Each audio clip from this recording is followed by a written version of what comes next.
Hi everyone, welcome back to Spring Martial Arts Technique of the Week. We are your hosts, Jacob and Steven, and today we are discussing Wing Chun concepts from Chi Sao and how to apply it in a self-defense situation. Now, Chi Sao, it's a great training tool. It's great for sensitivity training because you work here, I can feel the pressure coming in, I can feel the pressure going out, I can learn how to adjust, manipulate, I can play different hand postures, and I can start working to uproot a structure, I can work on striking.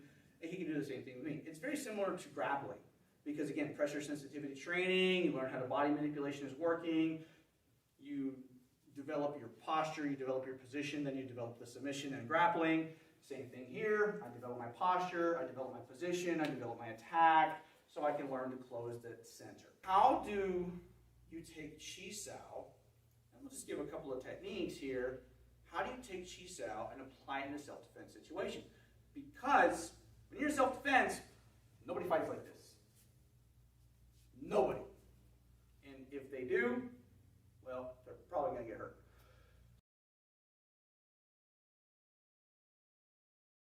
Okay, so we're going to do three things today and show you how it applies in self-defense. The first one that we're going to work with is this very simple press block with a palm heel strike. And it's coming from, in Chi Sao, it was coming from his outside arm. I press down, so I'm pressing down here into his opposite arm, so it kind of crosses his hands, which allows me to come forward. So as we're just kind of moving around here, I can allow that to come forward so I can take the center, whether I'm stepping in here, preference, okay? Self-defense situation on that, just so you see the idea of the line. When he's punching, I press down to hit.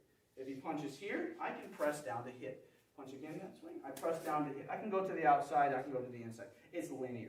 If he throws a hook punch here, I can press down and hit this way. I may have to adjust a little bit. If he throws a hook punch, I may have to come here to hit. Then I can work around. Okay? There's a lot of options available when you're moving around. Okay? But I got to understand, like I've talked about before, this isn't the only thing that's coming. There's usually a follow-up, maybe 2 or 3. You never know. So in altercation, when punches and kicks are being thrown, I have to be versatile with my movement. I can't be static. I see a lot of people out there, and it's unfortunate, they stance lock themselves. They stand flat-footed, their hands are up, whether they have this Wing Chun posture or not. They're static here. They can't move.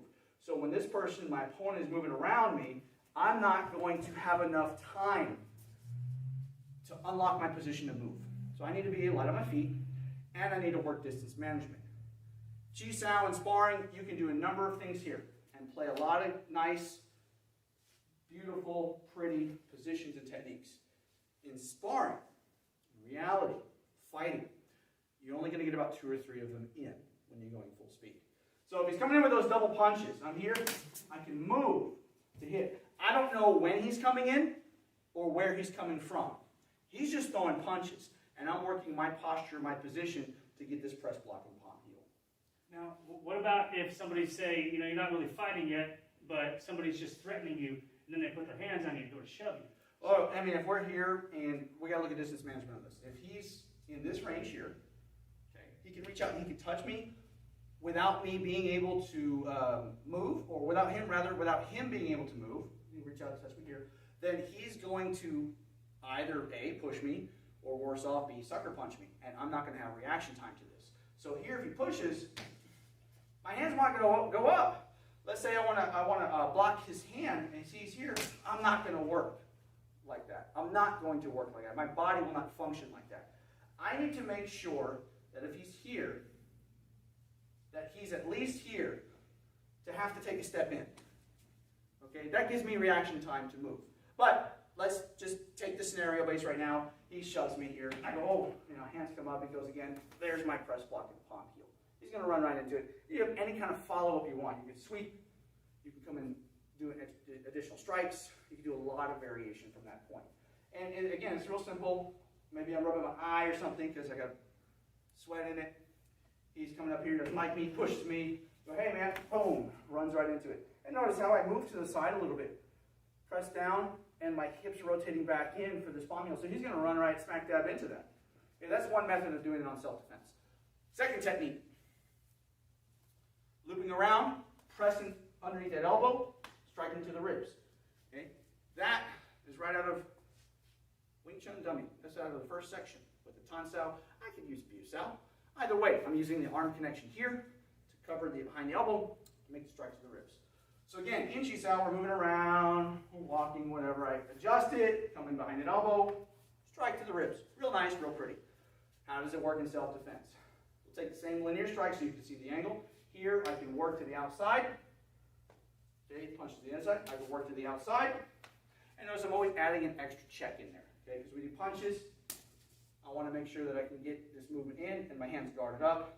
And notice where this pressure is going, it's going to him. Okay, he comes in with his double strikes. Whenever here, I'm in. Now look where I'm at. I'm here, behind that shoulder and elbow. I've got the ribs right available. If you don't like palm heel, I've got that punch.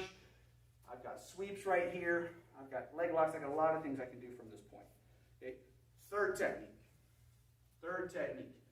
A lot of times in Chi Sao, when people are moving around, they start getting crossed up. They get to this position where I'm grabbing the arm, striking forward, and I have a hand in the way. I'm going to use the same hand to block with, same hand to strike with twice. Okay? In Chi Sao, here's my technique. Comes around, moves to grab, hit it. He's guarding in the way, press this one down, continue to hit forward. I can, again, static position, or I can do a little bit more movement in Chi Sao. I'm here, move in, hit. I can move, adjust, hit, and still execute the same technique. How does it apply in striking? He's moving, he punches. I come over here to hit him, and he goes to block it. Okay, he's already covering. I'm not overextended. I feel that pressure change. I adapt, I adjust, I move around, and I can start hitting him to this side. If he comes to the other side, again, just so you can see the line of here to hit, he winds up blocking instead. Here, he's got a lot of pressure on me. I adjust with it, press it down, and come in and hit him again with the same hand.